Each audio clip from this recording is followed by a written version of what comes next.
Is happiness really beyond reach? Is happiness really beyond reach? The civilization of this time has reached the highest degree of development and scientific rise by the inversions and unique achievements which the technical outburst produced, and thereby people nowadays have attained all means that allow them to enjoy a life that is more comfortable than the life they lived before.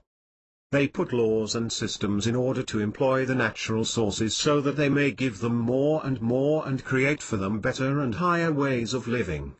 Thus cars and planes were industrialized, electricity and electronics were discovered, towering palaces were built and large factories were founded and provided with machineries of high technology. Beyond all of that, mankind was seeking after a welfare life so that they may enjoy happiness.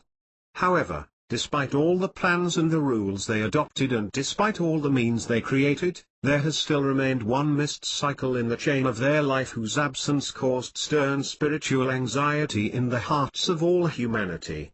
Although modern and developed science prevailed over the countries and supported people with great laws, discoveries and high technique, they have missed happiness and all feelings of heart pleasure. The thick material veil has thrown its dark shadow over the spirits until it closed up the entrances of light and delights into them and deprived them of enjoying the godly heart life and happiness. Having realized the absence of happiness from their life, a group of scholars turned to look for a way to attain it. They wondered if they can put their hands on the core of happiness by physical laws, so that they may reach it scientifically and enjoy it by following them.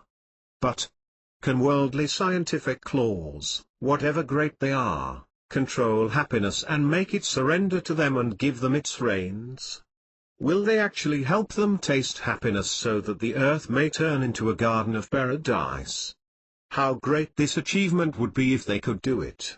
In the early decades of the 20th century, one scientific team studied the ways which may help them overrule happiness by physical laws. For this purpose and out of yearning for happiness and loving for finding it, one researching staff in Britannia set to studying this important problem, happiness, and threw an arrow so that they might hit the target which all their inventions were but ways to attain. This British team consisted of master of geniuses, scholars, philosophers, and specialists in psychiatry. They began to study all the social classes of humanity, the upper class and the lower one, the poor and the rich, and searched deeply and carefully into each of them. They examined the measure of happiness existing among the members of each class to know where it could be found, which class might enjoy it and live in it and how one can reach it.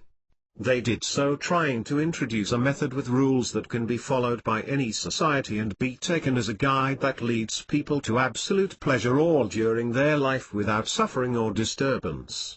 So, by following these precise rules and laws, everybody shall ride the ship of the happy people to sail in seas of serenity and felicity and enjoy a life filled with joy and delight. They shall roll in eternal bliss and rise up from good and beautiful one to another better and more beautiful with wonders that attract minds and captivate hearts until they become wholly absorbed and immersed in high happiness and great enjoyment. Many are those who seek after a better life so that they may become happier, more comfortable and more peaceful. That is because striving for perfection which is accomplished by the attainment of happiness according to inclusive law that all humanity can apply and be distinguished from other creatures by, is the desired hope. In the world of people of wealth, in the view of the majority of people, perfect happiness and good life are not be obtainable unless man has abundant money, great wealth, wonderful palaces and kingdoms to which the heads bow. Therefore you see them compete one another in amassing money and treasure as much as possible and make every effort to get them. They make studies, projects and businesses, and may even travel to far-away lands, sea and air to get degrees caring not about the troubles and dangers which they may meet. They look for picking up the fruits of happiness materially and immaterially, concluding favorable trading transactions, or getting great monetary enterprises, and bear for that what they bear. The money, in their view, enables them to get whatever they want and wish, as it removes any obstacle that prevents them from leading a pleasant life with the utmost level of luxury and advancement. So, By money the worldly life will open its doors before them, saying, "Come on, here I am." But how far? How far?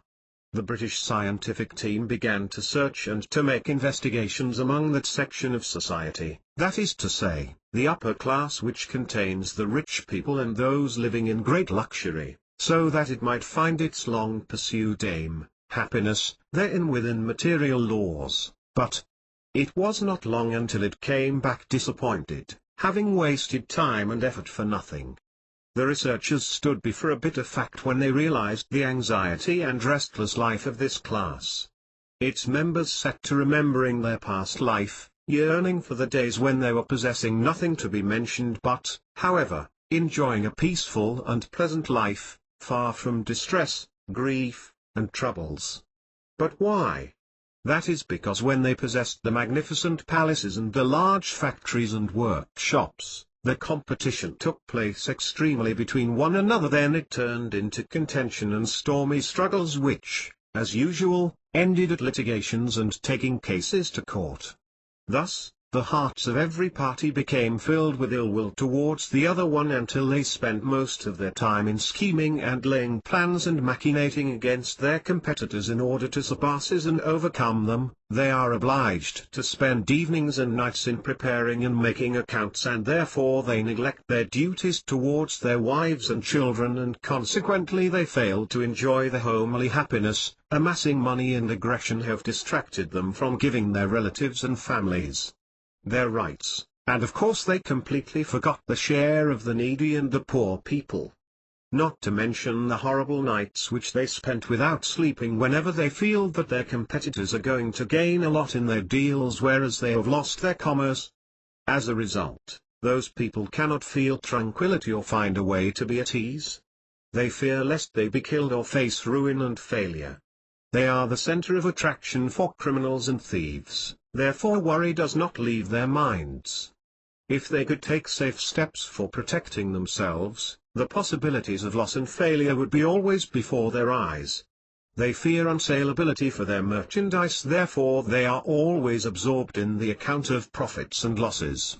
Their hearts are trembling out of their concern lest the structure of the fortune which they have built fall down and vanish. In such circumstances, how can happiness find a way to creep into their hearts? Nothing other than distress and chagrin are that which have settled in their hearts. Thus, although they have abundant money and enjoy various materials pleasures, they are not happy. Out of curiosity and loving for more inquisitiveness, the team which was looking for happiness began to ask and to speak with those people. It questioned some of them. Perhaps happiness is hidden somewhere behind a puzzle that none knows except the people of palaces and wealth. Yet the answers of those were completely clear and open. They said, since we became of abundant money we became wholly busy, distressed and unhappy. We tasted no flavor of pleasure or joy, moreover we became remiss in giving rights to their people, for in the midst of such conflicts we have no free time. Thus we neglected the rights of our wives and children, fathers, friends and relatives. We became longing for the sweet sleep as we are always obliged to burn the midnight oil. All of that is out of our concern about our wealth. Indeed, amassing money has deprived us from enjoying this life and thrown us in heated struggles and material aspirations. And because of our large and many occupations, we forgot our religious duties and drew far from our provider until our heart life became dark and bitter. Apart from this, we have entered into struggles with the workers who wish to destroy us and follow the subversive faiths to overcome us. Such struggle is inevitable. Over and above, we humble ourselves before owners of authority so as to stand by us in our strife against our emulators of people of factories and wealth. Thus we have missed happiness, tranquility, safety, heart's ease and peace of mind. In fact, we would like now to live as the simple people live so that we may become carefree, sleep in peace and wake up in delight. Oh! Had people known the miserable spiritual life which we live, they would have never thought that money may ever bring happiness. Now, we mention some actual incidents which affirm this fact. We say, Shansha the prior king of Persia and the king of kings gave evidence on TV. and admitted this undeniable truth before all people. He declared the actual fact which all kings and rich people live in when the revolutionaries kicked him out of his country to America, which later on banished him to Egypt. So, he fell a victim of a spiritual shock and suffered a great distress. He said, "Everybody hoped to possess what I was possessing, nay, they envied me for the graces I have got and the kingdoms I have founded. Indeed, I built a large amusement city at the seashore so as to play as I like and to enjoy whatever I want. I threw a great unexampled banquet and invited to it all kings and presidents in the world. All the services of the banquet were made of resonant yellow gold. However, I gave every invitee all pieces with which he ate even one morsel. Now here I am standing before you, alone and expelled, with no possession or money.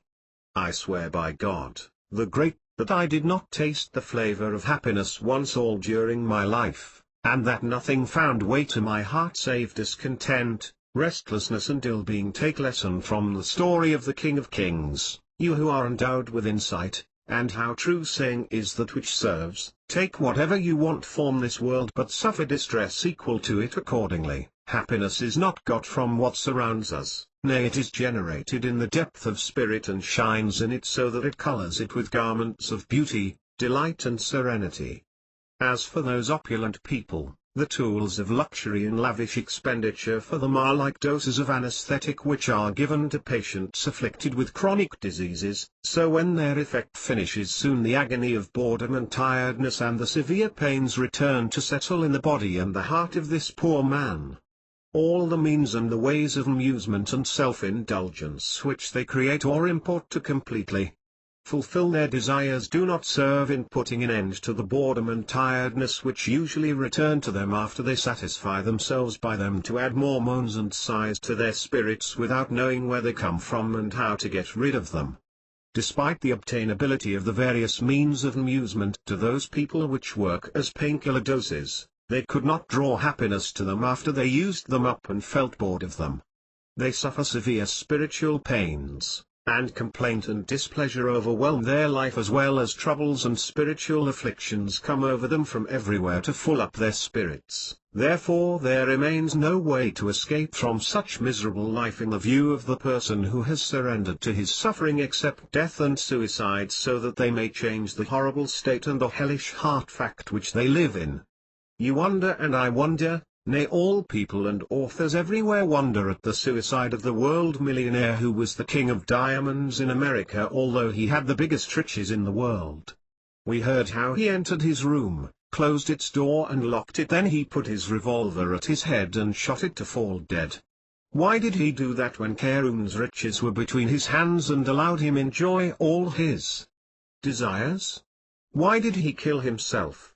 The puzzle kept incomprehensible for the minds of the Western researchers that have the view of that money, which is the material of all desires, is everything, nay, it is the happiness itself.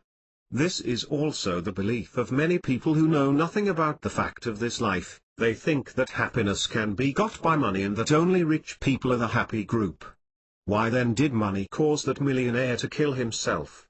Absolutely, it is wrong to think that having abundant money may draw happiness to hearts. In fact, the ratio of suicide in the rich and developed countries has reached a horrible number that warns their societies of total ruin. For example, in Switzerland, suicide became permissible officially, and the government that gives licenses and commercial registers for many companies which have been established particularly for introducing painless ways for death for those who want to commit suicide. And as a result a new tourism called suicide tourism came into existence in Switzerland, as well as new graveyards were assigned for the foreign suicides. So, anyone who wants to kill himself on that lands should pay 25 SF. In order that the company helps him die in painless way. Those companies justify their work by referring to the Swiss statistics, which show that more than 63,000 Swiss citizens committed suicide in 1995 without receiving any help. According to the ways which they used in suicide, they are divided as following: 338 have suicide by poison, 16 by narcotics, 16 by sharp tools, 382 by hanging, 99 by drowning themselves, 392 by shooting themselves, 128 by throwing themselves from high floors, 4 by throwing themselves in front of cars of high speed. The rest by other ways. The first report about suicide in China denoted that the rate of suicide cases comes to 287,000 every year, and according to the Chinese news agency, the cases of suicide form 3.6% of the total death in China. Approximately, this is what happens in Britain, for among every 100,000 person of the population, there are about 14 who commit suicide. In France about 40,000 French teenagers try to kill themselves yearly. There are 800 ones from among those that met death at the moment of suicide. In America, there are 18,526 ones who kill themselves yearly. Such rates are not found in our countries, not even the developing ones of them, although the spirit's requirements and desires are not obtainable as they are in the developed countries of high rates of suicides. An authority in forensic medicine said in his report that although Dubai Emirate has the high rate of suicide among the Arab countries, yet it is still less than that known in European countries, Canada and America. Other than that, it is noticeable that cocaine, opium, alcoholic beverages and drugs are widely spread among people in the advanced countries. They addict themselves to them in order to forget the horrible states of their spirits, which make their heats flaming with fire and often lead them towards suicide and death. They think that death will drive away their gloom and save them from their feelings of tiredness, hardship, boredom and annoyance. But, in fact, they act like that who seeks refuge in fire from swelter. Alas! All their worldly sciences avail them nothing in acquainting them with the terror which they shall face after death. Now, here is an actual event that evidently illustrates this fact to us. One day our humane scholar, Mr. Muhammad Amin Sheikho, met one head of a family that was well known with wealth and authority in our lovely country Damascus. When he looked at his face, he saw him dejected and overwhelmed by grief, blues and boredom. So, he asked him, "What is the matter, Bey? What makes you too distressed and unhappy? You have great palace in Blaudan, the famous summer residence, and another in Lebanon, the charming country. Not to mention your hotels and project in Switzerland, Europe and America. So why do you not go for a ride in those countries so that you may amuse yourself and relieve it?" But the millionaire answered, "O Bey, as for Blaudan, I know it by heart and feel bored of it. So regarding Lebanon, Switzerland and America, I have become fed up with them, rather sick and tired of them. O Bey, I am too bored and I can find no way to turn from this feeling which is about to kill me. I have seen everything in this world and have become tired of everything." It was no more than 4 days after that meeting and conversation when the scholar read the death announcement of that millionaire of papers on the walls. He had loathed this worldly life with all its pleasures. He loathed the money and hated it. Although he could get everything, yet he could not get happiness. On the contrary, his riches brought him nothing other than straits and miserable life.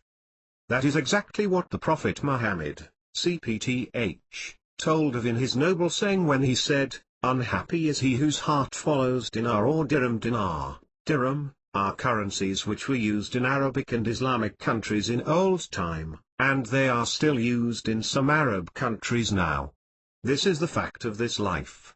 You find those who love it seeking it and running for enjoying its pleasures, but when they obtain everything by means of the money, they find themselves quite far from feeling happy, therefore they prefer to die or to commit suicide. There are also the patients of melancholy who do not find any way to be cured of it. As for the medicines they take, they give them only temporal alleviation with no use or recovery. But what is the reason behind all that? In fact, the power of human body is limited. It cannot satisfy the spirit's aspiration and its limitless desire. The spirit wants to get all enjoyments and treasures and to relish all pleasures, but it is broken by the little limited abilities of the body. So, The source of pain and ill-being comes from setting something of limitless power on another of limited power. This looks clear at old age after 50s and 60s when the body loses power and becomes used up, so it becomes unable to fulfill the limitless aspirations of spirit because of diseases, disability and exhaustion, in addition to failure of sight and hearing and continuous bodily depression. All of that drives the spirit to despondence, so it loses hope and sometimes commits suicide. An Arab poet said, "I have become bored of the troubles of this life, for he who lives for 80 years surely will feel boredom. Many are the rich men who possess millions of dinars but wish in their depth that they have nothing but can enjoy good health, activity and vitality as other people enjoy. Can a sick man that has been worn out by affliction and suffers a lot from bodily pains, diseases and anguish that overwhelm him and deprive him from enjoying any delight, I say, can such man feel happiness in any way? However, any sensory enjoyment that is fulfilled by the body does not produce true happiness. They are merely transient and passing delights and gratification of desires followed by suffering. There is a big distance between the momentary delights and the eternal happiness. How different they are! Happiness settles in the spirit and it intermixes and combines with it. The spirit is the conscious self which has unbounded powers. As for the body, its power are bounded, hence it cannot respond to all desires and hopes of spirit. So, as previously mentioned, to set unbounded power on one bounded makes the latter unable to achieve the purposes of the first one, that the spirit is like a mare, whenever it satisfies itself by one desire, it seeks another without feeling tiredness or boredom. The essence of its composition, nature, is immaterial, so it can enjoy all the delights of this existence without feeling satisfaction of quenching the thirst of its infinite, unlimited powers. The human spirit was not created to be filled with dirt, nay, it was prepared to be filled with absolute perfection and beauty, to enjoy rising and everlasting happiness, to drink from an inexhaustible source and to absorb a part of the endless beauty, magnificence, science and compassion of its Creator. Only then it will be happy and will drink continuously from that unceasing spring, with no cessation or turning, for happiness comes from God alone, and it is accomplished by the nearness to God who is the Creator of everything, of all beauty and all happiness. Death is the unavoidable fate. Those who are living in luxury look at the material welfare as a means that saves them from ill-being and suffering. Therefore, the running begins, seeking to find new and unfamiliar varieties, and thereby the life course moves towards complication instead of simplification, and misery takes the place of happiness. Anyhow, whatever humanity achieves, they cannot escape from the unavoidable fate which is death, the destroyer of all worldly pleasures and the scatterer of groups and the end of lifetime. How horrible that hour is! How miserable will be that who is in the throes of death! It is the time of departing and moving to unknown world, and one is enemy to what he knows nothing about. They have forgotten that death and life are running abreast and that behind this life there is another life. They did not think of that hour when man will be dispossessed of everything he has, even the clothes they put on their bodies will be driven, alone and single, to the grave with no associate or close friend nor material bed or rest. The appointed time has come, and how difficult the life is with no hope. What shall money profit them? Will it drive away anything from them? Even if they have the gold of this earth, what shall this avail them when they will be put in narrow graves and absolute darkness? Such is the fate of he who depends on physical lights and bodily senses all during his life without living in heart state of belief and witnessing divine sights. When they will be merely corpse having no senses and no light of eyes, they will sink into darkness knowing nothing. Their spirit will ask, "Who am I? Where am I? How did I come to this world?" The spirit and the body have become strange for them, and the place is horrible and dark. It is a quick and sudden moving. Where are the friends? Where are the lovers? Where are the riches and the children? It is a prison with heavy shackles.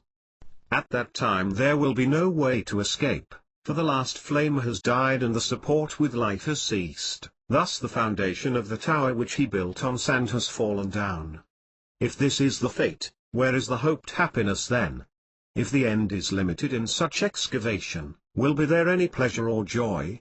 Since returning to God is the definite fate and the eternal life is accomplished only by Him, so would be there any everlasting bliss or wished tranquility if humanity did not know or recognize the Creator? After many and many rounds, the great scientific team found that the welfare life has choking and burning taste at the rich people, admitted that the hoped-for happiness which they expected themselves to enjoy is like a mirage in sandy deserts which they mistake for water containing life and delight, but when they come up to it, they find it to be nothing but illusion and hardship.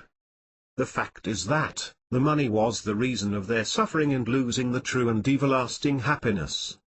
Besides, when they die they will be put in graves, alone and undressed, having taken no dirham or even 1 penny with them.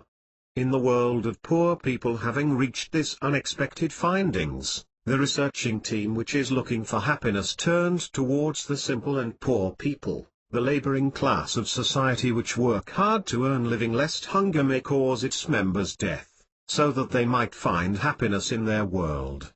But when this class was asked, their answer indicated nothing other than discontent, complaint and displeasure, and the door was opened to show a horrible sight of depression and hopelessness.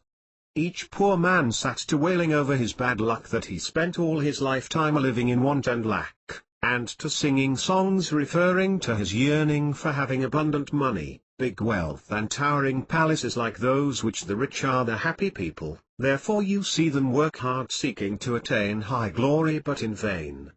According to their dreams and thoughts, they think that if they live in comfortable and luxurious life like that of the rich, they will be happy.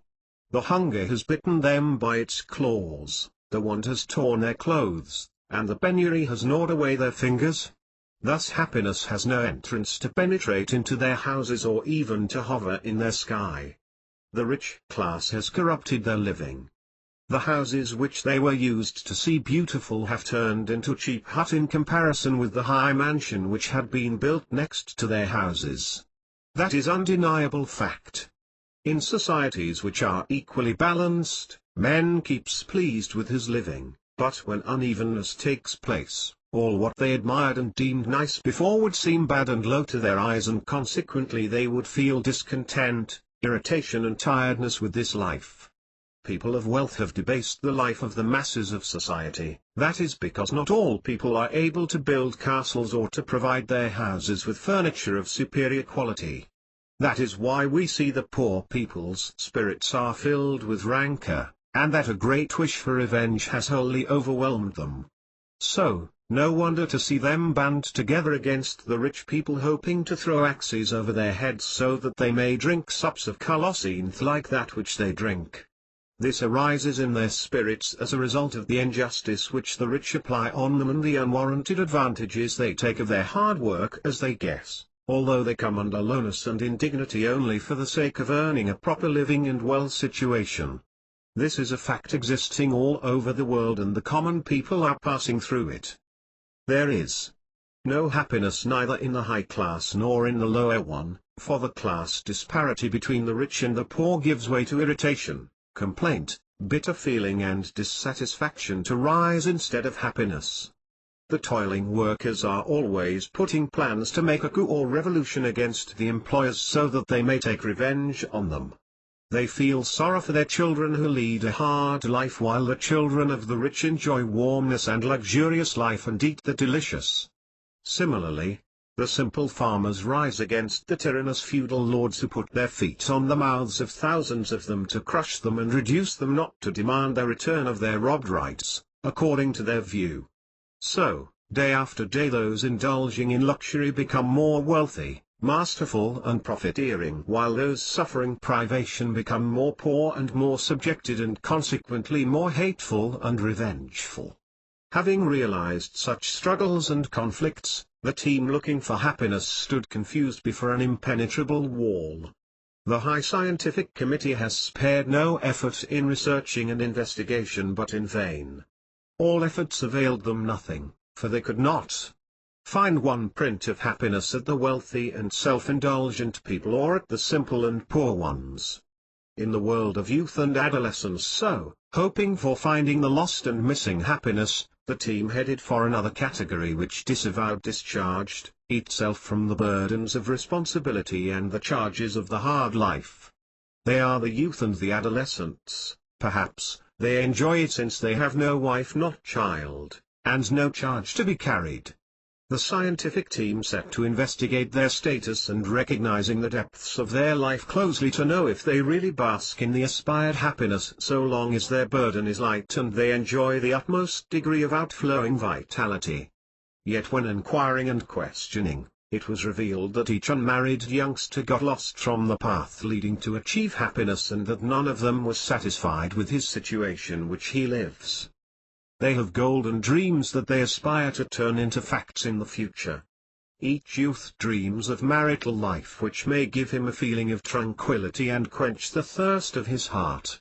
They have got troubled because of the ghost, thought, of the sexual life which inflamed sleeplessness in their spirit, as the sexual desire acts in the spirits of youth just like fire when it burns the straw. Their heart tongues gave one answer that, no life without a wife, thinking that they will not enjoy happiness unless they have a wife whom one delights, and thus they will spend the rest of their life happy having achieved their uppermost wishes.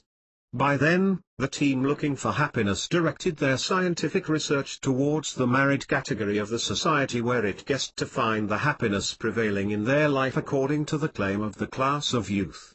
Yet, it was detected that each married man was yearning for the days when he had been free and discharged of the bonds and burdens of the marital life which imposed upon him rules and duties that were dispensable for him when he was unmarried.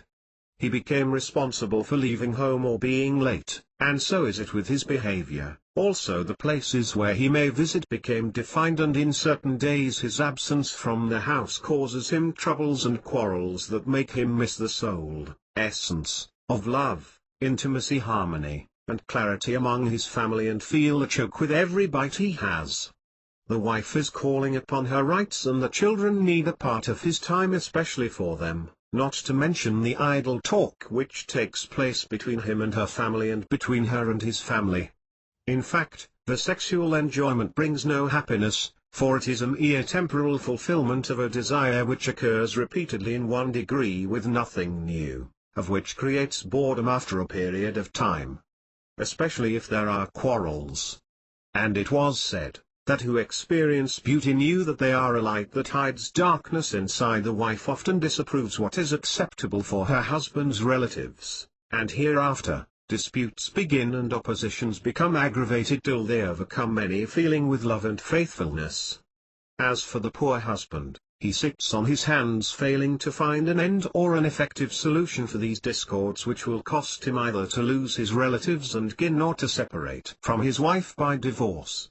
Thus he would hope that he had not got married, for he could not find the happiness and pleasure which he sought after and dreamed of when he was single, enjoying freedom and far from troubles, responsibility and quarrels.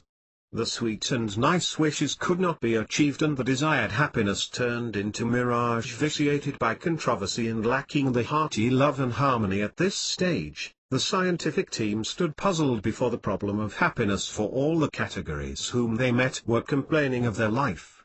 They wonder, for whom does this world smile, then? Where is happiness? Actually, there is no happiness, and everything they claimed about it was mere saying. In the world of childhood yet, the team of scientific research kept having a glimpse of light when it dashed towards the innocent kids and joyful boys so that they may find their pursued target, which is happiness. It was unobjectionable for the team to question them whether they were really happy in their life or not, since they are quite far from the troubles and the opposite complexities of society. Yet the team, found them waiting for the process of years to reach the age of adults who are around them. For, by then, they shall be like them, enjoying power, financial capacity and freedom of opinion which they lack in their father's house. The researchers noticed that each lad was nagging and grumbling with the limitations and the social rules and the other bounds that restrain their freedom, while they should forcibly obey them. Every morning, the little child prepares himself to be showered with instructions and parental educational directions, such as, go, don't be late, don't accompany so-and-so, don't say so, don't behave in this way, don't, etc. And after that there is another shower of bonds waiting for him in school. He spits out, got bored with, his life because of these limitations which block his freedom and he had unwillingly to obey. Thus he keeps discontent with his situation and aspires for growing hastily to liberate himself from orders and obligations so that he behaves as he likes and enjoy happiness. But now strange. When the kids grow up and become youths and men, they sit during their untroubled times and set to remembering their lovely innocent life in the years of childhood. They look at them as joyful periods that do not leave their minds, and the sorts of playing and fun keeps passing before their memories, making them wish wholeheartedly that they can turn back to childhood once again and never grow up. But the children themselves were not happy during childhood, for they were shackled by the bonds of society, home and education, and hope to get released from all that which hinders their desires, while the other think that the happiness is available in their world. So, children are also lacking happiness. Oh! Is it possible that the happiness is non-existent? Thus, the ways were blocked up before them. Yes.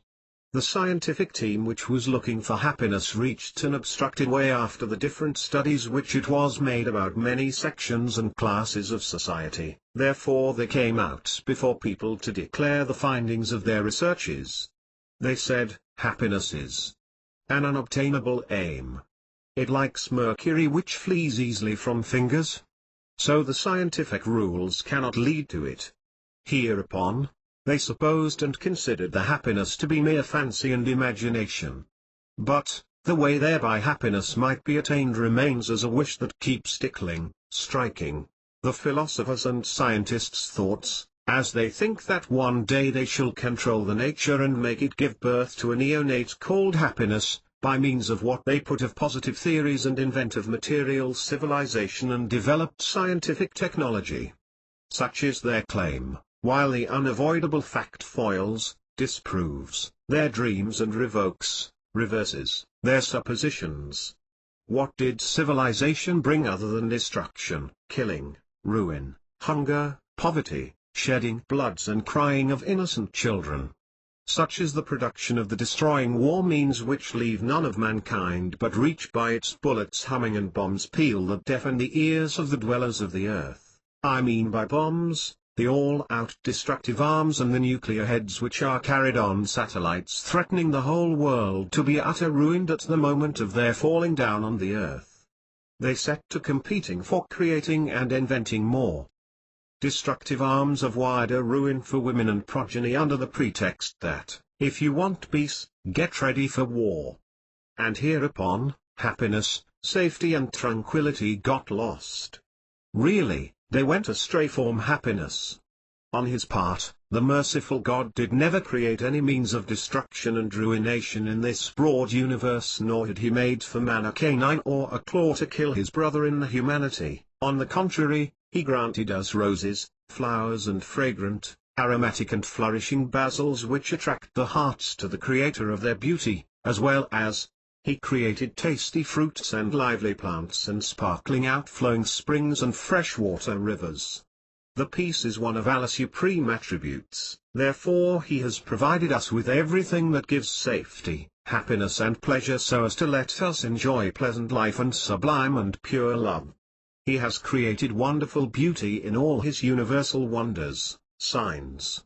Behold how he sends to us the drops of dew which animate the mellow leaves with most tender and sweet breathing filled with life.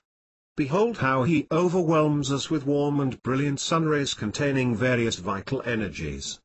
Being the most merciful and the tender, he delights us with the singing of birds and the warbling of curlews and bulbuls and with the merry purl of water and the gentle wish of trees. So, the generous Creator has never brought us into being except for granting us liberally much of his benevolence and charity, and overwhelming us with his care and favor. He turned his might, his omnipotence and his strength to compassion, kindness, longanimity and clemency. So, he created a luminous moon crowned with brilliance and beauty, as he found great stars and heavenly bodies but made them appear to us like light and calm lamps decorating the sky at night.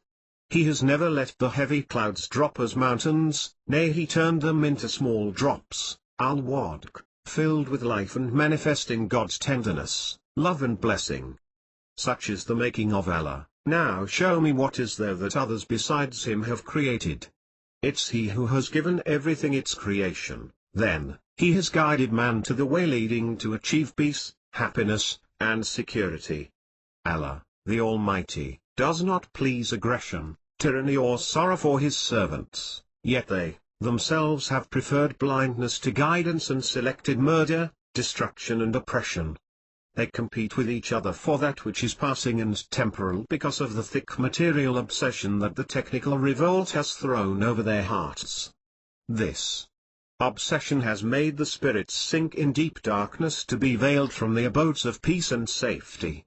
They claimed that they can attain happiness through the sciences and the inventions which they discover and which soon turn into hellish devisal, inventions, and emulation towards armament for destruction and total ruin. It had never occurred to their mind that the best and the most everlasting is found at Allah's. Thus they drew far from the Almighty God, the Creator of the earth and the heavens, who has created, and is still creating, everything and brought humanity into being before and is still doing so. Then they tended to their destructive science which became really their God. Alas! They did not know that this will entail them nothing other than total ruin and woe. Is it for suffering we have been created?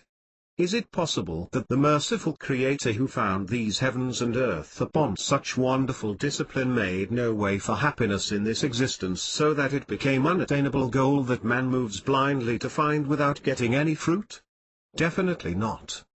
The absolute fact is that the Almighty brought us into this world in order to let us enjoy felicity in this life and in the life to come. I say, the Maker of the heavens and earth has created this being in utmost degree of accuracy, excellence, and magnificence so that humanity can find wide fields of contemplation. They can look and think how the sky is raised high, how the stars are tied up, how the mountains are fixed firm, how the oceans are filled up with water, and how great is he who has filled them. They can watch the earth and all that moves on it and think how he created them and provided them, and how he puts forth every kind of beautiful growth in pairs and irrigated them from his splendid beauty. Glory to him! In wonder, who made and is still making all of this. Who supported and is still supporting this existence with being in every moment. The glory to him did not only create, but he also sent laws and legislation for humanity corresponding to the nature of which he disposed them. Those laws lead man to know how they enjoy happiness here and there. They are based on straight principles that lift up spirits to help them recognize their provider and get a link with their Creator. Such a link is that which makes us happy, for the Almighty God is the source of creation and life. He provides the bodies with food and drink, and overwhelms the spirits and the hearts which are filled with good with endless felicity, eternal bliss and perfection, nay absolute perfection. Thus, happiness is taken from God and it can be attained by the link with Him. The only happy man is that who has true belief in God, for the provider of everything is the provider of happiness. So anyone that follows His laws can certainly attain happiness, and when they get it they will not suffer any more, on the contrary they will enjoy it increasingly. Since Allah has no end, therefore the happiness which man find by drawing nearer to Him is unceasing, growing, rising and everlasting. When humanity approaches God, they will live in high and developing gardens of paradise. There will be no boredom nor grief but only great happiness, and this happiness is not restricted to this life, nay it will remain after death until doomsday to last them forever. Only then we can save ourselves from the love of material which distresses and destroys the spirits that are absorbed in it. Whereas by believing in God and following His straight path such a material will turn into a means that helps in rendering favor and good deeds to lead later on to bliss and paradise. How can the factor of content be realized? By belief, communication with God and true prayer, fear clears away while hope increases when man grows old and approaches his inevitable fate. He will never care by then whether he is lucky or not, and will never mind if he falls ill or be smitten by a misfortune, as he quite knows that this worldly life has no endurance, and the spiritual recovery is better and more enduring. It is the cause to attain paradises and blessing of an endless continuity. In fact, happiness is found in content, that is, the content of man with his situation, however days rotate and states change. That is because a real light overwhelms the heart spirit of the person who truly believes in his provider. This godly light radiates in his heart through his communication with his provider and reflects a bliss that cannot be described, and all the worldly delights fail to give a bit of it. This happiness is not material, it comes from Allah, the creator of beauty. So, the eternal tranquility can be got only through communication with God, which all prophets invited people to perform, and it is that which produces content and bliss. Only then you can get the happiness, for you will be pleased with all your situations, even if you are suffering from incurable disease that makes you unable to move, or you are destitute having nothing. So, happiness means to be content and pleased with all the situations of life that come over you, the sweet and the bitter, the hard and the easy. If all the states are equal for you and you are content with all of them, you are then a happy man, and surely your spirit has a link with your provider, for he is the source and the origin of happiness. But so long as you are engrossed in this worldly life and your spirit is unlinked with your provider, who is the source of good and bliss, you will not be content with your situation, nor will you then taste happiness.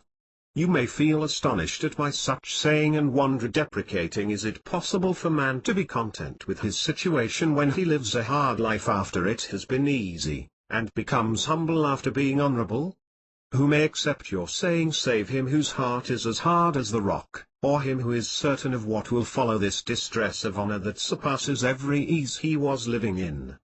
In reply I say, you are completely right in your objection and saying. Absolutely, it is not easy for man to be satisfied with what was afflicted him of misfortunes and adversities. But if he certainly knows that there is one hand that controls this universe and steers it with injustice and wisdom and with full mercy, sympathy and clemency, he will change his mind.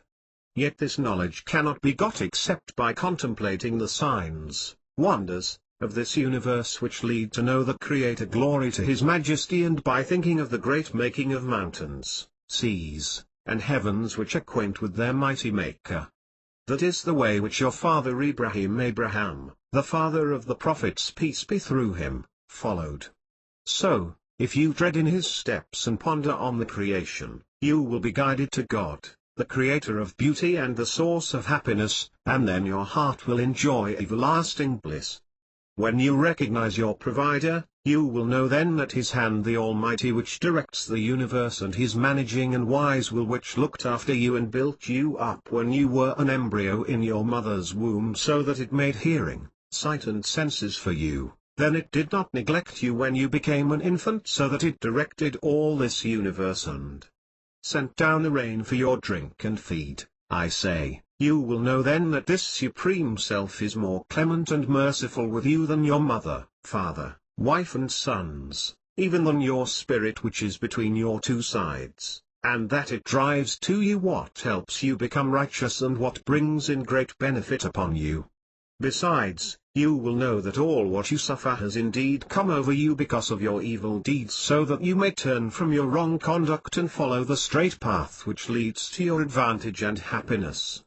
So, all what the Almighty drives to spirit is a suitable, useful remedy in accordance with its state and committing, and all that afflicts humanity of poverty, destitution, jailing, tormenting, facing killing or execution is to let the spirit submit to Allah and know that the affliction that has befallen it is but because of what it has done and committed of crime, so that it may turn faithfully to God and resort to Him.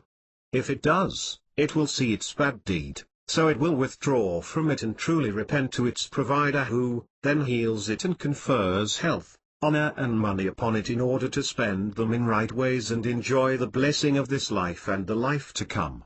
Then, how quickly the reality will be unveiled to it. It will realize that there is no God but Allah, so all actions come into existence by Him, and the distress which encompassed it is nothing but mere compassion, charity and favor from Allah. Therefore it will thank Him for affliction and for what He has driven to it of the highest chastisement before the greatest chastisement. Had He not sent to it the distress, it would have remained deprived of good. Thank God, then, for all afflictions, and praise be to Him for every situation. None but Him is praised for sending misfortune. Thus, the spirit which becomes living in this state will be always happy, pleased and well-pleasing unto Allah, the Almighty. A very important point I say, men cannot attain such knowledge, believe in this fact truly, unless his spirit becomes sure of the inevitable coming of death hour, in order that it loathes its worldly desires and becomes clear of its troubles. After that it should contemplate the making of these universal beings and heavenly creatures through which it can be guided to the great Creator and Maker, and realizes His existence by witnessing a trace of His light. When it reaches this point, it will know for certain that God is present with His universal signs as He is present with man, providing him with life and moving his heart and lungs after He has created him from a semen and made him a perfect creature, then turned him into a wise man, and since He is really existing, so it is responsible before Him. He is the originator of these creatures which He wove perfectly, therefore it has no right to transgress His possession. Thus man's spirit ascertains that there must be a day of reckoning and witnesses it by Allah's light, so he becomes straight and all his deeds towards the creatures will be filled with good and mercy and completely far from any evil. Any good deed after he has spirit to be confident of Allah's satisfaction with it, therefore it will flow to him, pleased with its good deed, and surely attain happiness from the Creator of happiness and beauty, who manifests Himself upon man as He manifests Himself upon all worlds with qualities of benefaction, happiness, bliss, donation and growth, and grants good and perfection to all. Thereupon, this believer will witness Allah's favor and graces and will sense His love. He will remember His charity upon him since he was in his mother's womb, and how He provided him and is still providing all with nutriment, life, and growth. So, he will love Him, appreciate Him and praise Him greatly. He will feel, touch and taste the bliss of the meeting with this benefactor and obliging provider, as he will believe then that all praising, that is the spiritual thanking, is but to Him who loves him as He loves His creatures and overwhelms him and them with sympathy and kindness. Thus he will perceive the reality of the statement, praise be to God, the provider of all worlds. Praise be to God for every state.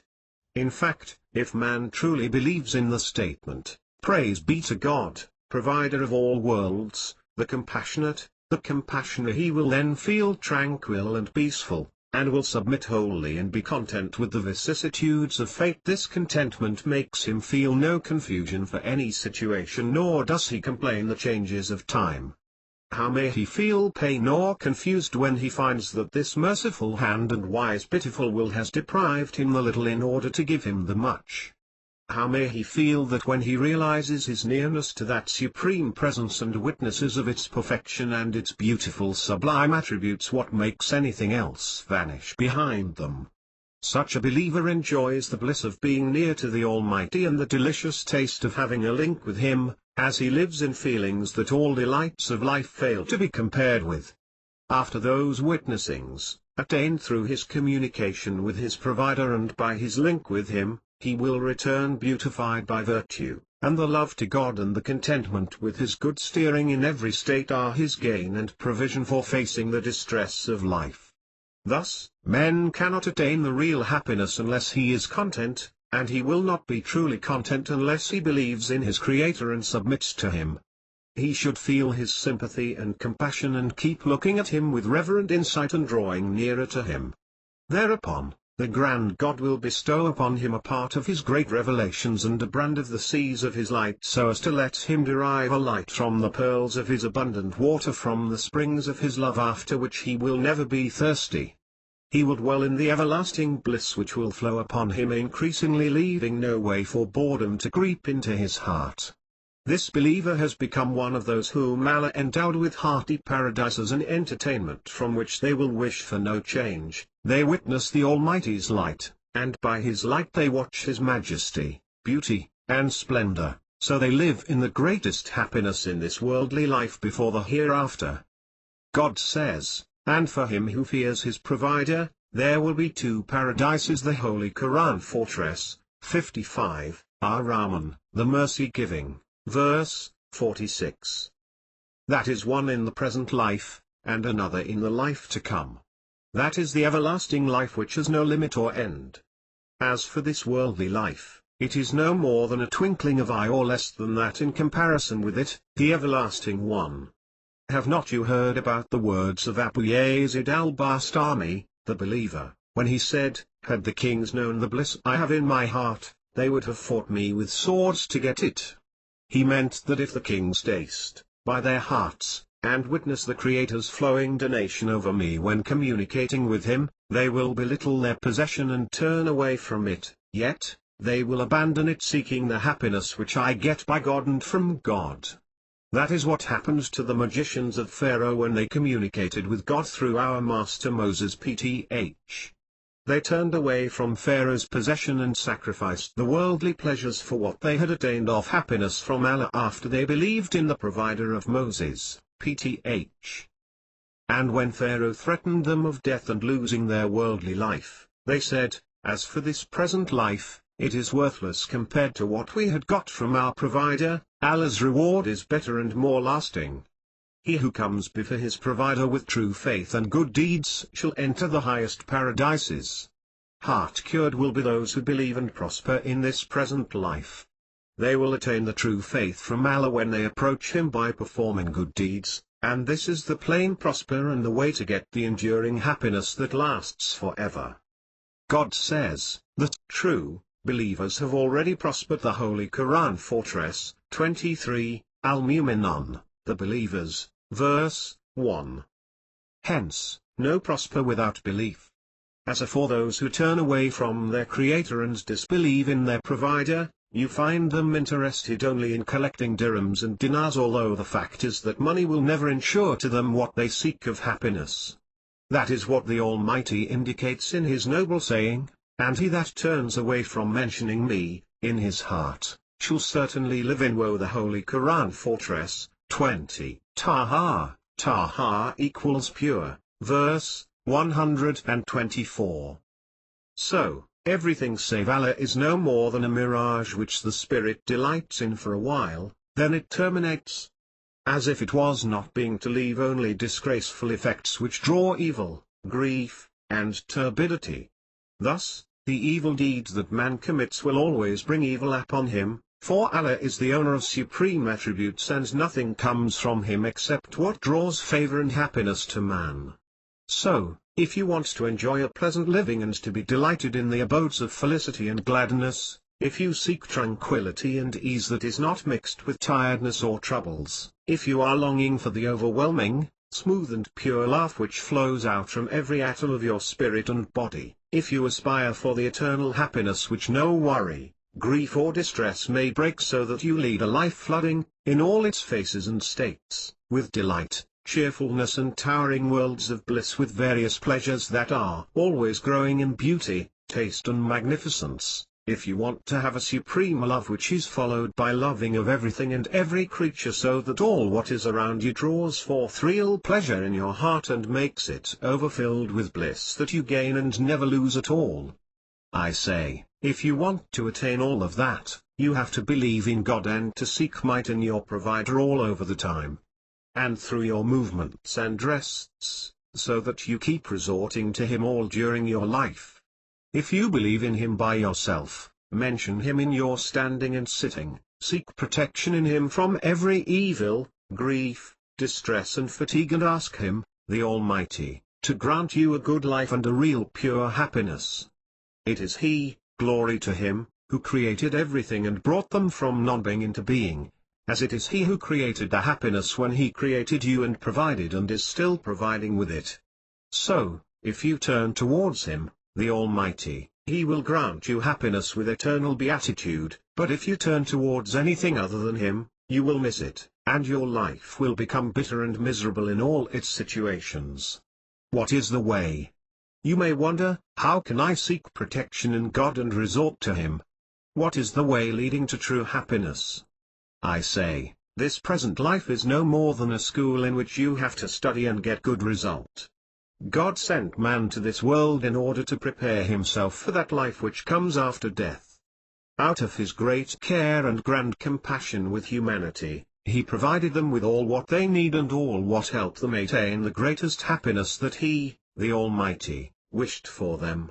Therefore, He specialized them with that precious jewel and great system, I mean the thought, by which man disunites, assembles, infers and deduces many results, and then he can get into mind the realities hidden behind the shape's appearances.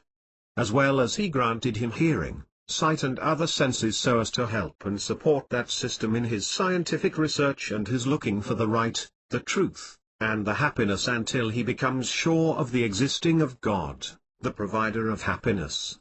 Moreover, He made all what is in this universe, of earth and heavens with what they contain of creatures, even the man himself with what his body consists of systems and organs, as great signs, wonders, and proofs that help man to get the degrees of true faith if he turns wholly to his provider asking for might and protection and keeps remembering death and visiting the graveyards which are the inevitable worldly fate before entering the abodes of the other world. This is the main pillar on which happiness is depending. None is truly happy, save the believer. If man does not believe in God, he will not attain happiness however he works hard and offers good deeds. As for money which Allah the Almighty provides humanity with in this life just as He provides them with children and wives, with prestige and authority, with knowledge and power, offices and high posts, and all what He, the Almighty, obliges us with, they are no more than means which He honors us with and makes them between our hands in order to help us recognize Him through them. If we could know Him, we would derive perfect qualities and noble manners out of Him and get illuminated by His light so that we become able to distinguish between good and evil. None made raw evil to himself, but it is the heart blindness that lets man see evil good. If man becomes of enlightened discernment, he will avoid the evil and rush to do good to all mankind without discrimination and to be beneficent to all the creatures since they are all the production of the merciful God. Only then, we shall be worthy of entering the presence of the Compassionate to live under His wings and become immersed in the greatest happiness which begins since then in present life and lasts forever and ever, rising endlessly in real and true happiness. So, if you strive and proceed earnestly in the way of believing in the great God and the generous Creator of you and of all creatures, and if you give the rights to their owners, your spirit will be sure of Allah's satisfaction with it, then it will draw nearer to Him and resort to Him, and by such nearness it will derive light, bliss and happiness from Him, the Almighty. In fact, only the believer whose heart is enlightened by Allah, the Almighty, with true faith, knows the godly aim behind creating this universe and sending man to this worldly life. So if you follow the way that your provider legislated for you so that you recognize Him the Almighty and believe in Him truly, then approach Him and proudly seek refuge in Him, you will certainly be happy. You will get the true happiness which intermixes the spirit and mingles with its atoms so that it spreads in it just as how electricity flows in wires and water streams in branches. You will attain such happiness by your true communication with God, and none of mankind will be happy like you, for you know well what blessings you earn every day, and what goodness you attain from the provider of all providers. You will get boons and acquire honor by spending your money or lending a helping hand to the needy ones. Yes, if you truly believe in God, you will be really and truly happy, happy in your house with your family, happy with your wife and sons, happy in your job or office, happy in your life and after death. Blessed are those who get illuminated by God's light and become pure and blameless, for they are the only happy people. May Allah join us to them to be like them and keep us from loving this worldly life or making its charms our greatest interest or the top of our knowledge. and praise be to God, the provider of all worlds. A glimpse of the life of the eminent scholar Muhammad Amin Sheikho. His soul has been sanctified by Allah. His honorable birth. His full moon appeared over Damascus in the year 1890 on a blessed night when a Damascene tradesman had a newborn baby. The father loved his son very much because he resembled the full moon in its beauty, and for his good clever presence. In his childhood, he was active, clever, full of motion and cheerfulness so as to create a serenity and happiness of life in the hearts of those surrounding him. Day by day he grew, and he showed an increase in cleverness and strength of personality, something which made his position greater before his parents. They venerated him and looked after him with love, affection and sympathy. But death soon snatched his affectionate father in his years of youth after an exhausting illness and tiring pain. The death of the father had a great effect on the heart of everyone who knew him, for he left behind him a widow and 2 sons. Mr. Muhammad Amin had not reached 7 years of age when he took responsibility for his mother's protection, defending her and keeping her away from the evils which appeared around his family after the departure of his father from this existence, and his older brother Salim's travel to Turkey. Even in his orphanage, Muhammad Amin was distinguished by his patience with the difficulties of life. He bore patience that mighty men could never bear, because he was an individual in a small respectable family that had faced many difficulties. The sunrise of his youth and a glimpse of his deeds because of his honorable lineage that relates to the great messenger, CPTH, he could approach the high responsible personalities of the ruling Turkish state at that time so that his family could reside in through a quarter which was called Little Istanbul, a dwelling place for the Turkish statesman at the time. He also was able to study in the Royal Ottoman faculty in Damascus, Amber. He completed his studies when he became 18 years old. He graduated in the rank of security officer. He surpassed his colleagues in extreme courage, trust, truth, hard work and his perseverance and continuous work with distinction. He headed many police stations in Damascus and became director of its counties. He was the example, for no sooner had he taken his position than peace and safety prevailed in the region of his work. He was the sleepless eye and the unmistakable arrow in the state's quiver. Whenever the state was confronted by a criminal or a crime, they used to ask for his help. When fear, killing, corruption and criminality spread over a region, he was the saving hope, who kept off danger and liberated people. When decay began to bite the body of the Turkish state, and the torch of Islam was quenched, corruption and chaos prevailed all over the country until crime reached an unbearable limit, living became difficult, and the days were encompassed by danger, and the darkness of the night was horrifying, except in Damascus, its countryside and suburbs, for security was prevailing as a vigilant eye was watching and a merciful heart was dedicated to peace. He faced storms of criminals in his work with courage and boldness, and he besieged many guerrillas and arrested their leaders.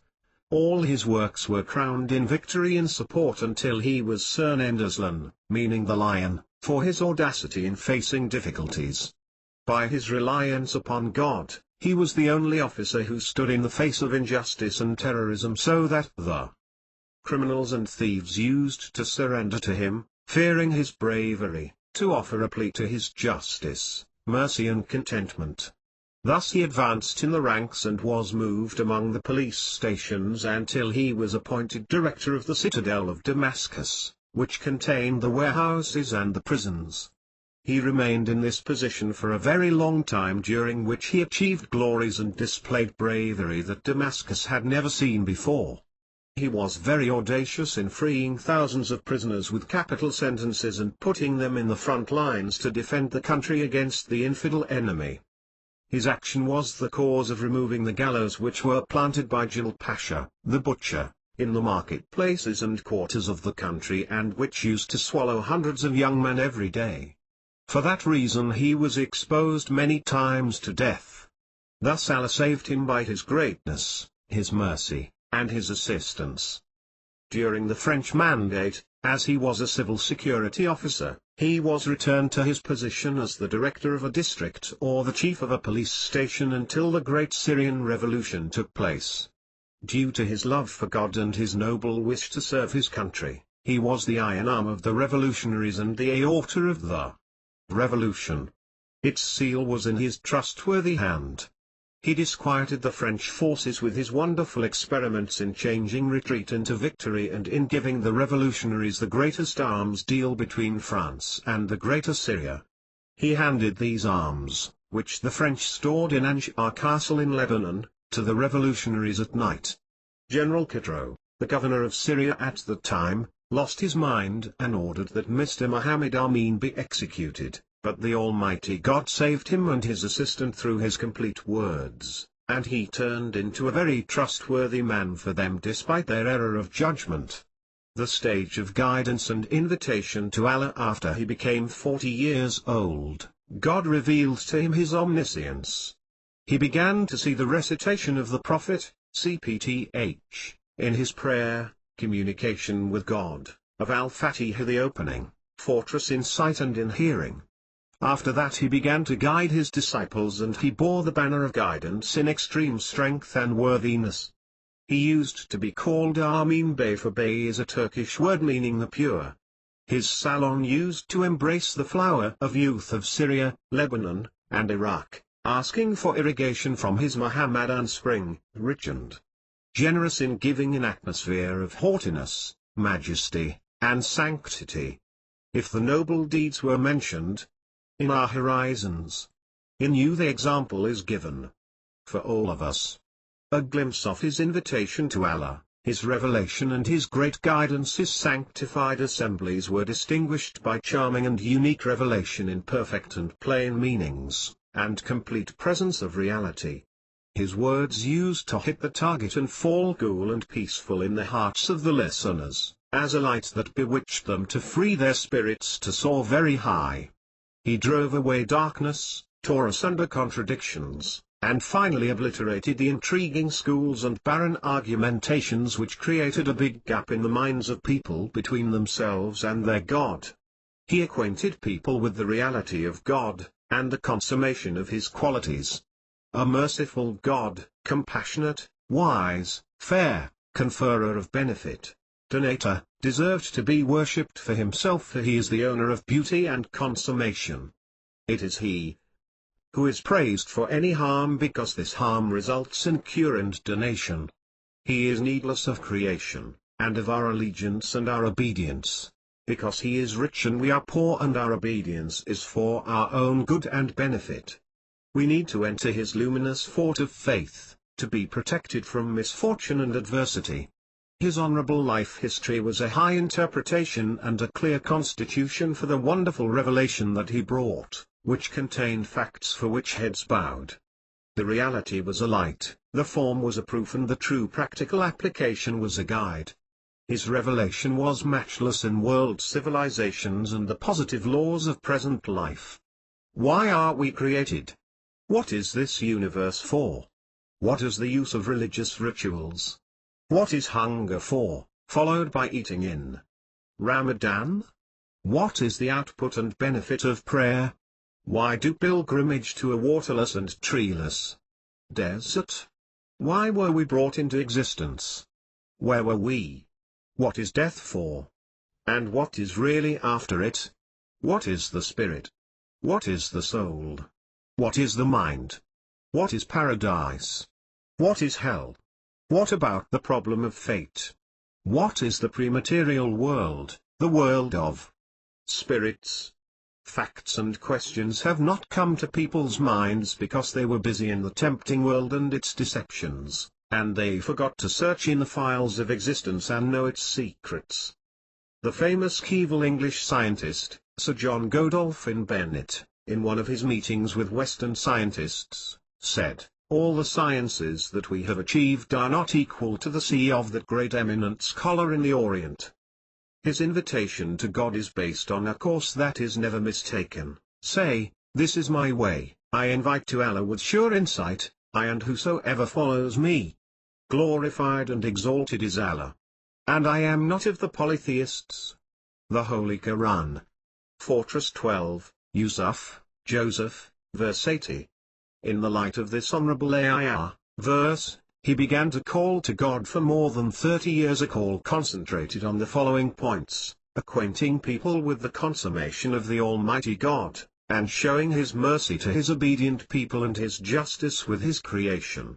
He refuted all that remained in human minds and whatever was circulated that contradicted the godly justice, clemency, and mercy and all godly consummations, and his guide was the Word of God, and all the most beautiful names, attributes, belong to Allah, so call on him by them, and leave the company of those who deny his names. They will be requited for what they used to do. The Holy Quran. Fortress 7, Allah of the Heights, verse 180. Revealing the consummations of the messengers, PTT, of whom God witnessed in his glorious book as to their spirit's purity and their impeccability, and made them supreme examples for the worlds to be guided by them, as mentioned in his book, The Impeccability of Prophets, a book the like of which could never have been written by his forerunners. He confuted every fabrication or exegesis that disagreed with their sublimity, and their high rank, adhering in that to the word of God they are those whom Allah has guided, so follow their guidance. The Holy Quran. Fortress 6, Al-An'am, Livestock, verse 90. Calling people to adhere to honorable jurisprudence and to attain piety of God truly, witnessing by Allah's light, besides warning people not to let their spirits follow their capricious whims, and not to depend upon vain wishes but turning to the word of God. It will not be in accordance with your desires, nor those of the people of the Scripture. Whosoever works evil, will have the recompense thereof, and he will not find any protector or helper besides God. The Holy Quran. Fortress 4, An-Nisa Women, verse 123. And also calling to the tradition of the Messenger, CPTH, the discerning person is one who accuses himself and works for what is behind death, and the disabled is one who follows his caprices and asks God for wishes. Guiding people to the steps of true faith as shown by the Messenger, CPTH, to his noble companions, deriving them from the Book of God. No person has their heart mixed with delight of faith, but they straiten for God's order and have a self-deterrent from committing sins. God mentioned that in his noble saying, ... and whosoever believes in God, he guides his heart. The Holy Quran. Fortress 64, At-Tagabun, the Apparent Loss, verse 11. Revering God's Messenger, CPTH, glorifying him, and showing his high position with Allah, then guiding to the way of his love, CPTH, and revealing what fruit comes out of loving that pure chaste spirit, from entering into Allah's presence through him, and dying with a believing spirit coupled through him to perfection from God, following the Almighty's saying, so those who believe in him, honor him, help him, and follow the light sent down with him, it is them who gain. The Holy Quran. Fortress 7, Allah of the Heights, verse 157. It was a valuable age that this pure man had spent striving and seeking nearness to Allah.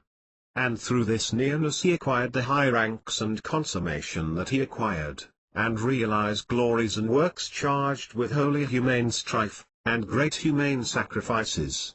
So that his life was the highest example for the highest behavior, for supporting what is right through matchless heroic deeds that defeated falsehood and made it perishable. He devoted his valuable life to the service of his human brethren. He competed with the wheel of time in its running and matched the sun in its light.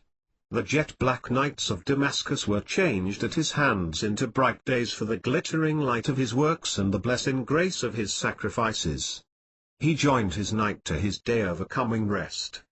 His eyelids never closed except for little naps to save his human brethren who were in swamps of sorrow and pain, not caring for the dangers of death or capital punishment or for what money or concessions he had paid in the service of God. Many times he remained penniless despite his previous wealth. It is no wonder that God revealed to him that manifest revelation on a sacred night to let him witness the realm of God and ascend in his spirit into the sacred lofty Muhammadan worlds which were prepared for him because of his truthfulness, effort and sacrifice. Similarly, anyone who strives to attain this and be truthful in their love and their quest for God and the Messenger, CPTH, shall find the door open for them and for every truthfully desiring follower. Joining the highest comrade, is death. In this wonderful way, he spent a valuable life full of knowledge of God, which the heart does not feel safe without, and without which humankind won't achieve happiness. He was the lamp that gave light to generations on their way to happiness through the Book of God, and the crescent that guided mankind to felicity, consummation, virtue and good life from God until he joined the highest comrade in the first days of Rabi' Thani in the year 1964. He was buried in the cemetery of God's prophet Al-Kifl in Al-Salaya quarter. God says, and who is better in speech than him who invites to Allah, and works righteous deeds, and proclaims, I am one of the Muslims. The Holy Quran. Fortress 41, Fussilat, explained, verse 33. A glimpse of the life of the researcher and Islamic scholar Professor Abdul Qadir John alias Al-Dayrani, verifier and publisher of books of the humane scholar Muhammad Amin Sheikho. His soul has been sanctified by Allah. His light rose on 24th of July 1934, and he was lucky to see the light in the Damascene house of his father, a great scholar, Sheikh Muhammad Al-Dayrani. God has mercy upon him, a disciple of the great Sheikh Badruddin al-Husani al-Husani. God has mercy upon him, one of the great scholars of Hadith in Damascus, at whose hands Professor Abdul Qadir received a virtuous education full of knowledge.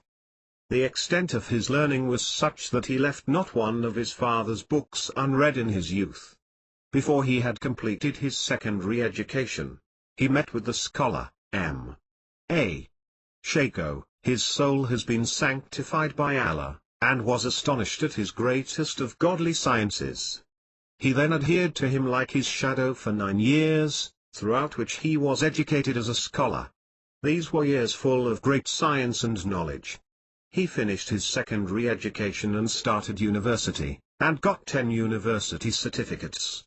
Professor Abdul Qadir said, these certificates have availed me no fact, rather, I got all the facts from my guide, the great scholar M.A. Sheikho. I have got a certificate in Arabic literature, but it has never profited me in philology or in understanding the meanings of language. I know the language with its meanings only from the scholar's mouth, and this is so concerning the other sciences. All the books I have published are inclusively derived from the scholar's sciences, and include facts which have astonished every philosopher and scientist. Certain great sciences and witnessed facts are what I have received and heard from the great scholar's mouth. I have published them literally, as they are godly revelations that cannot be attained by human science, even if all humanity assembled to aid one another. They are tangible and actual defiance, before which the sciences of humankind have vanished. Some of these facts came to light and then removed obscurity, for example, the operation of cupping, which incomparably surpassed medicine when it cured diseases that had been considered incurable by the Arabic, Roman and Greek medical sciences for thousands of years. This has been noticed by millions of people who have applied cupping, and therefore, it is considered a miracle of the present age. Similar to this is the secret of mentioning Allah's name aloud over carcasses while slaughtering them, which was discovered by the great humane scholar and has been a mercy presented to the eaters of humanity and to all cattle slaughtered in this way. In addition, there is what he presented in physics, such as discovering the sources of spring water, an issue which had not been known before by anyone. Besides this are the great Quranic sciences, such as revealing the meanings of the letters with which the fortresses start, and his wondrous explanation of the exordium, Al-Fatiha, and of the meanings folded under the verse, praises to God, the provider of the worlds, and further, the meanings of each verse of the Holy Quran, Allah's saying, and there are other sciences of the scholar which contain facts which have not been discovered by anyone before or after him. I hospitably accept any discussion about these sciences, a scientific impartial discussion far from emotions, seeking the truth and the absolute reality freed from any argument, quackery, or falseness. Professor Abdul Qadir wrote a lot of collections through the Quranic lessons of his guide, the Humane Scholar, and he drank a lot from the spring of his sciences. He heard of the scholar's deeds from those who had witnessed them, just as he himself had viewed a lot of them. When he devoted himself to guidance and the call to Allah, he collected, checked and examined what he had received from his scholar, and then he published these collections in order for their benefits to spread all over the world, in this time when humanity is greatly in need of such science. The number of books which Professor Abdul Qadir al-Dairani has checked exceeds 55, and his name has become widely known as being associated with the name of the great humane scholar M.A. Shako. His soul has been sanctified by Allah. He undertook unique modern scientific research about the operation of cupping which the scholar had taught to his disciples from the right holy prophetic tradition, and he became the head of the Syrian medical team who carried out a modern scientific study of cupping, where all the requirements of research and the application of cupping rules were fulfilled under his auspices and with his guidance and consultation at every step. This study has been spread widely all over the world so that many Eastern and Western hospitals have seriously adopted it, and it has become the talk of people and their chief concern because of what astonishing cures have been achieved in this way. He also did more scientific research to prove the wisdom behind mentioning the statement in the name of God, Allah is greater aloud over cattle when slaughtering them. This was an astounding modern medical method based on the tests of great scholars of medicine and through which it was confirmed that mentioning the name of Allah results in purifying the cattle's meat from microbes, saving it from the pain of slaughter, and curing it from the incurable dangerous diseases like mad cow disease and bird plague. This was a subject which had been elucidated by scholar M.A. Shako. His soul has been sanctified by Allah, through giving his Quranic lessons to his disciples. Damascus on 4 Sept 2007. Issued to the great humane eminent scholar Muhammad Amin Shako. His soul has been sanctified by Allah. 1. Interpretation of Amma part of the Quran. 2. Visiting the Prophet, CPTH, and the effect of his love in elevating the believing spirit. 3. Impeccability of prophets. 4. High schools of Al-Taqwa, seeing by Allah's light, the jewels of rules in explaining the pillars of Islam. 5. The sources of spring water in the world. 6. Interpretation of the Great Quran, Lights of Descending and Realities of Meaning, Volume -1. 7. Interpretation of the Great Quran, Lights of Descending and Realities of Meaning, Volume -2. 8.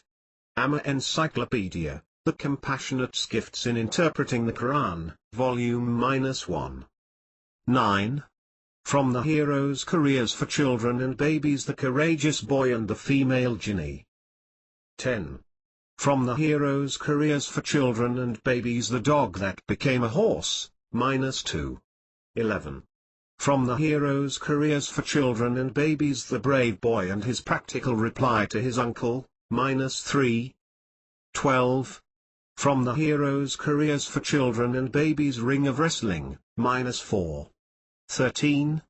From the Hero's Careers for Children and Babies, Disciplining the Greengrocer, -5. 14.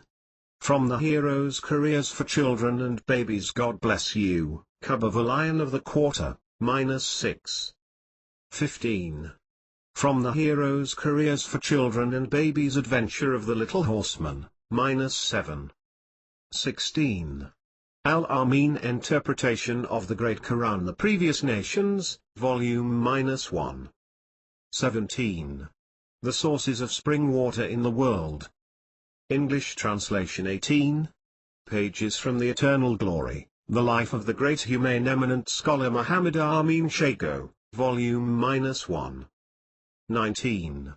Reality of Intercession, A calm dialogue between Dr. Mostafa Mahmoud and Dr. Youssef Al-Qaradawi.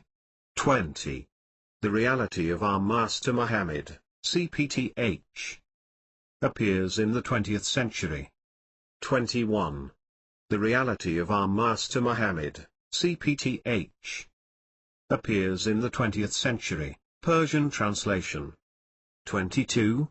Allah is greater, be kind to animals, a medical scientific study about the use of mentioning Allah's name over the carcass at slaughtering.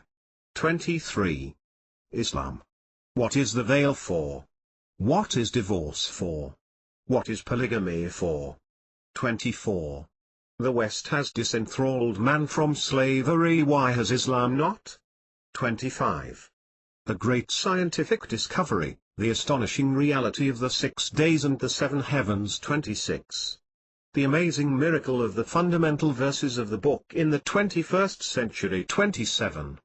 Faith, the first of high grades of al-taqwa, seeing by Allah's light. 28. Prayer, communication with Allah, the second of high grades of al-taqwa, seeing by Allah's light. 29. As zakat, almsgiving, the third of high grades of al-taqwa, seeing by Allah's light. 30. Fasting, the fourth of high grades of al-taqwa, seeing by Allah's light. 31. Pilgrimage, hajj, the fifth of high grades of al-taqwa, seeing by Allah's light. 32. A calm dialogue about the great humane eminent scholar Muhammad Amin Sheikho. 33. Amma Encyclopedia 8, Interpretation of Al-Morn, Almsgiving, Fortress 34. Amma Encyclopedia 9, Interpretation of Quraysh, All Creation, Fortress 35. Amma Encyclopedia 10, Interpretation of Al-Fil, The Elephant, Fortress 36. Amma Encyclopedia 11, Interpretation of Al-Humaza, The Traducer, The Gossip Monger. Fortress 37. Cupping, the marvelous medicine that cured heart disease, paralysis, hemophilia, migraine, sterility and cancer. 38. The great humane scholar Muhammad Amin Sheikho retorts his opposers. 39. The glorious researches. 40. The Muhammadan Revelations, Part 1. 41. Interpretation of the Great Quran, Light of Descending and Realities of Meaning, Volume 3. 42. Unveiling the Secrets of Magic and Magicians. 43. Allah is greater, be kind to animals, Persian translation. 44. The reality of Tamerlane the Great appears in the 21st century, Parts 1 and 2. 45. The Second Coming of the Christ. 46. Secrets of the Seven Praising Verses. 47. Goodbye to Doctor of Al-Muqawqis. 48. Contemplations on the Sciences of the Great Eminent Scholar M.A. Sheikho by Dr. Mustafa Mahmoud. 49. The Second Coming of the Christ, English translation. The End Praises to God, the Provider of the World. Authored by the great humane eminent scholar Muhammad Amin Sheikho. His soul has been sanctified by Allah. 1890 to 1964. Checked and introduced by the researcher and thinker Professor Ray K. John alias Saude Rani. Published by AminSheikho.com. Copyright 2013. AminSheikho.com. Our website, www.aminsheikho.com. Info@aminsheikho.com.